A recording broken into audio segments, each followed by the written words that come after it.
Assalamualaikum warahmatullahi wabarakatuh. Perkenalkan, saya Frizky Midiawan, NPM 0617101039 akan mempresentasikan hasil penelitian data mining sebagai prediksi penyakit hipertensi kehamilan menggunakan teknik decision tree. Abstrak. Prevalensi hipertensi pada wanita hamil terjadi sebanyak 1062 kasus. Dari 1062 kasus ibu hamil dengan hipertensi, ditemukan 125 kasus yang telah didiagnosis dengan hipertensi oleh tenaga kesehatan.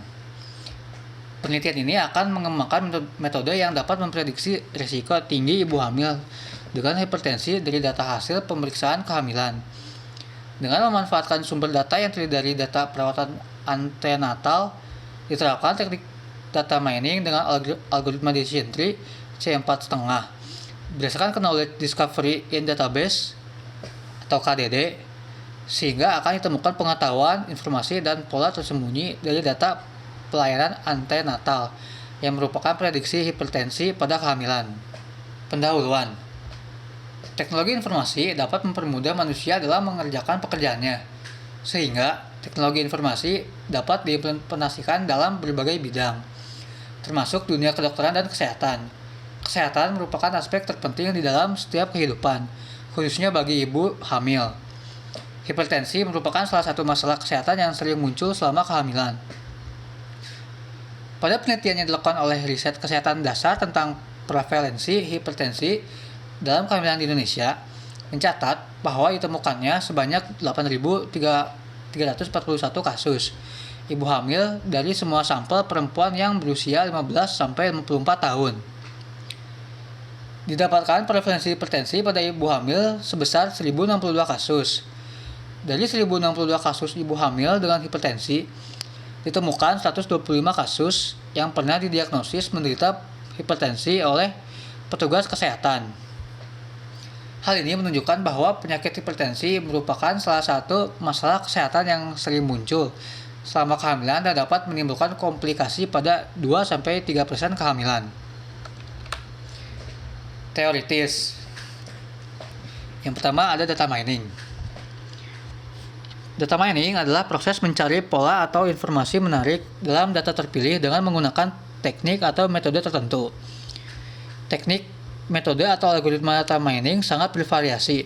Pemilihan metode atau algoritma yang tepat sangat bergantung pada tujuan dan proses knowledge discovery in database atau KDD. Lalu selanjutnya decision tree. Decision tree merupakan metode klasifikasi dan prediksi yang sangat kuat dan terkenal. Metode decision tree mengubah fakta yang sangat besar menjadi pohon keputusan yang mempresentasikan aturan. Aturan dapat dengan mudah dipahami dengan bahasa alami, dan mereka juga dapat diekspresikan dalam bentuk basis data seperti Structure Query Language atau SQL untuk mencari record pada data tertentu. Ada beberapa konsep dalam decision tree, antara lain data dinyatakan dalam bentuk tabel dengan atribut dan record. Yang kedua, atribut menyatakan suatu parameter yang dibuat sebagai kriteria dan dalam pembentukan tree. Misalkan, untuk menentukan main tenis, kriteria yang diperhatikan adalah cuaca, angin, dan temperatur. Salah satu atribut merupakan atribut yang menyatakan data solusi per item. Per item data disebut dengan target atribut. Lalu yang ketiga, atribut memiliki nilai-nilai yang dinamakan dengan instance. Selanjutnya, decision algoritma C4,5.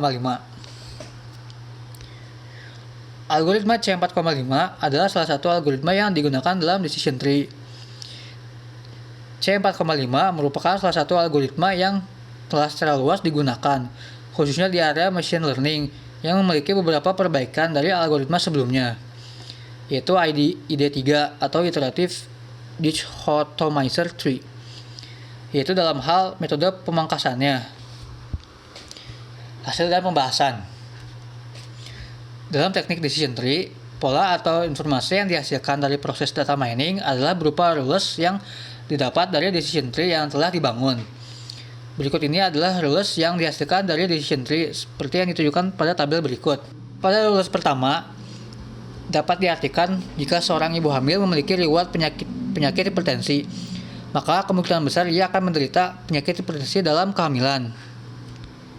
Lalu pada rules yang kedua, dapat diartikan bahwa jika seorang ibu hamil tidak memiliki penyakit hipertensi dalam kehamilan dan ia memiliki berat badan yang dikategorikan underweight, maka kemungkinan besar ia tidak akan menderita penyakit hipertensi dalam kehamilan. Lalu pada rules yang ketiga, dapat diartikan bahwa jika seorang ibu hamil tidak memiliki riwayat penyakit hipertensi, namun ia memiliki berat badan yang dikategorikan overweight, maka kemungkinan ia bisa menderita penyakit hipertensi dalam kehamilan. Pada rules yang keempat, dapat diartikan bahwa jika seorang ibu hamil tidak memiliki riwayat penyakit hipertensi, berat badannya dikategorikan average. Dan pada saat kehamilan adalah yang kedua. Ketiga, keempat, maka kemungkinan ia tidak menderita penyakit hipertensi dalam kehamilan. Lalu, pada rules yang kelima, dapat diartikan bahwa jika seorang ibu hamil tidak memiliki riwayat penyakit hipertensi, berat badannya dikategorikan average. Paritas pada saat kehamilan adalah yang pertama, dan usianya muda, maka kemungkinan ia bisa menderita penyakit hipertensi dalam kehamilan. Sedangkan pada rules yang keenam, memiliki kasus yang sama. Namun bisa saja seorang ibu hamil tersebut tidak menderita penyakit hipertensi dalam kehamilannya. Untuk mendapatkan prediksi yang akurat, diperlukan campur tangan seorang pakar. Lalu pada rules yang ketujuh, dapat diartikan bahwa jika seorang ibu hamil tidak memiliki riwayat penyakit hipertensi, berat badannya dikategorikan average. Paritas pada saat kehamilan adalah yang pertama, dan usianya tua, maka kemungkinan ia tidak menderita penyakit hipertensi dalam kehamilannya. Dari rules tersebut, dapat diprediksi apakah seorang ibu hamil dapat menderita penyakit hipertensi atau tidak.